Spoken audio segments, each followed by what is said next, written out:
We all have places in this world that are special to us. And they may be special to us because of the way they make us feel, or because of a positive experience that we've had there, or the beauty. Well, I'm currently in a location that's pretty special to me. I am currently in my parents' backyard where there is a fire pit. I love bonfires. I love burning things. I love the heat that they give off. I love just being able to stare off into the flames and just relax. But the actual bonfire is not what I love about this location. When I'm in this location, when I'm gathered around this fire pit, I think of all the beautiful conversations that I've had around this fire pit. Conversations with people that I love dearly. I remember a conversation that I had with a friend where he started to open up about his experience in middle school.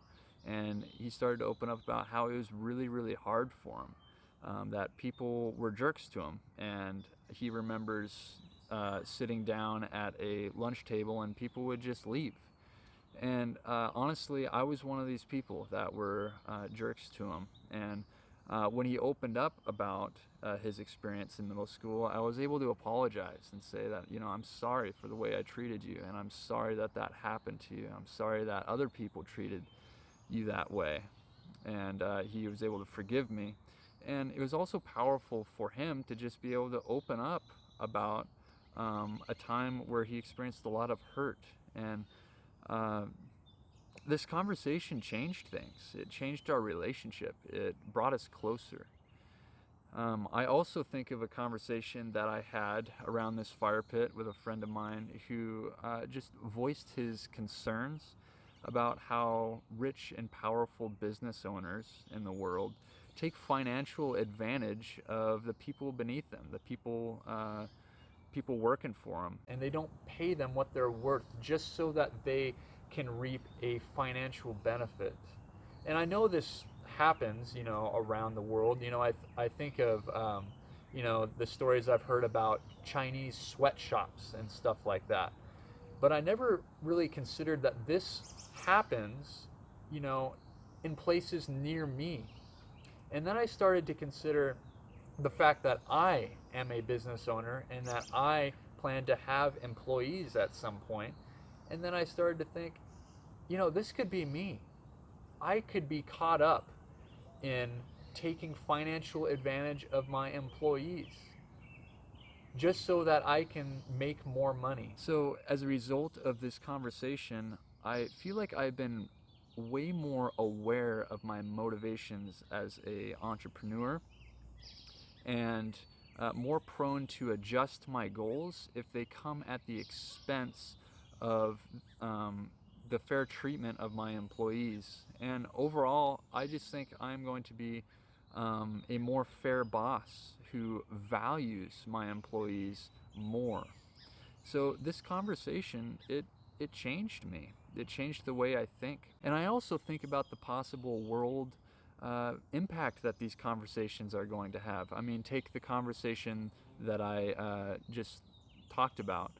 I think about my future employees who are going to be treated better, and because they're going to be treated better and paid what they're worth, I think about their children or their spouse and the benefits that they're going to reap because I am paying them a fair wage. And this conversation obviously didn't happen around this fire pit, but I just think about all the conversations that went into the formation of, say, the Constitution of the United States. And I think about the world impact that that document has. Just think about the impact that it has on all of the citizens of the United States because of the rights that are stated in that document that we all have, and all the rules that are stated in that document that make it so no one becomes too powerful in our government. I also think about the impact that this document has on the rest of the world. I think about all the people who flock to the United States to reap the benefits of these rights, and the rest of the stuff that is stated in this document. And do we think the Constitution of the United States was formulated without hundreds of conversations? Of course not. I mean, we would be foolish to think such a thing. So, conversations change things. They change ourselves, they change our relationships, and they change the world. And Project Matter exists with this assumption. Project Matter exists with the assumption that conversations are the key to progress. Conversations enable positive change. Project Matter exists to create conversation about things that matter, to create progress.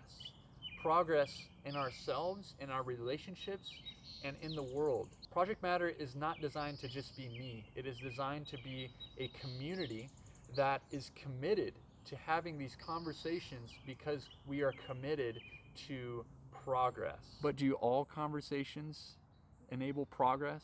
Are all conversations the key to progress? I mean, what about conversations with people who don't agree with us? Well, let's start with the second question.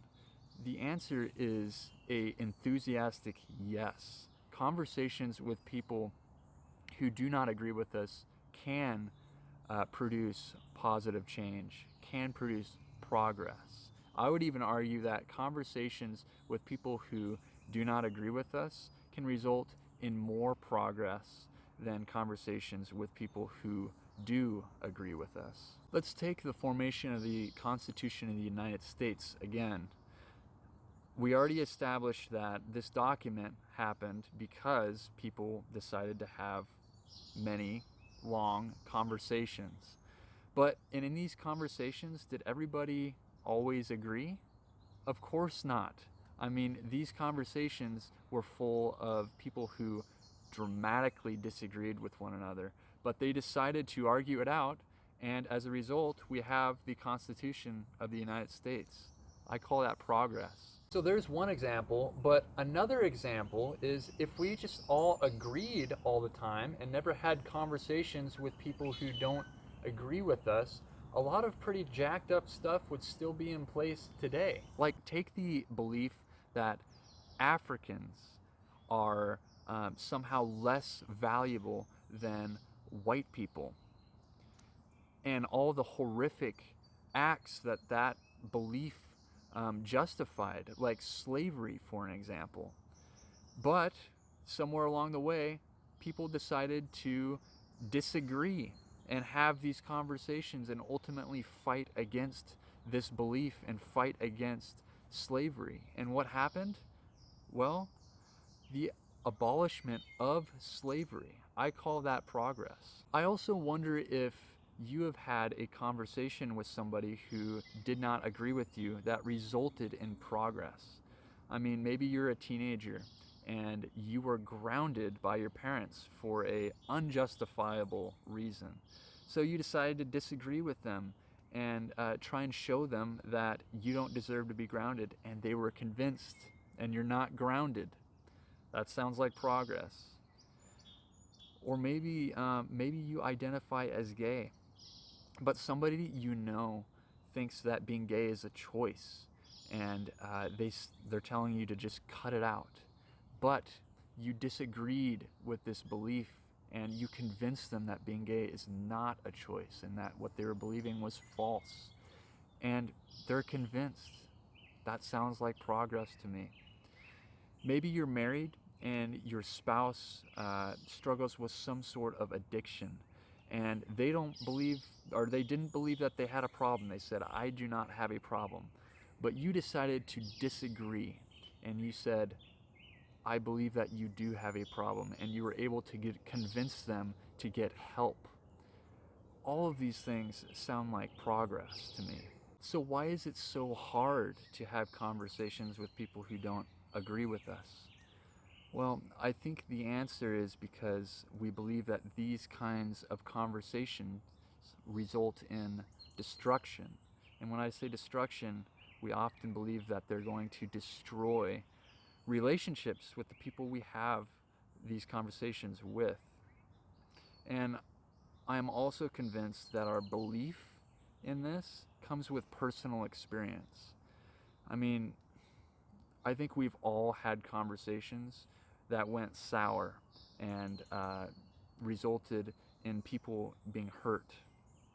Maybe you have been scarred by somebody's words, or you have scarred somebody else with your words. If you have been scarred by somebody else's words, or maybe you have scarred somebody else with your words, I want you to know that you are not alone. But I also want you to know that not all conversations with people who don't agree with us need to result in this kind of destruction. I believe that in every good conversation, in every conversation that results in progress, there are elements, elements that make the conversation enable progress in the world rather than destruction. So what are these elements? Well, we're going to talk through them in the next video.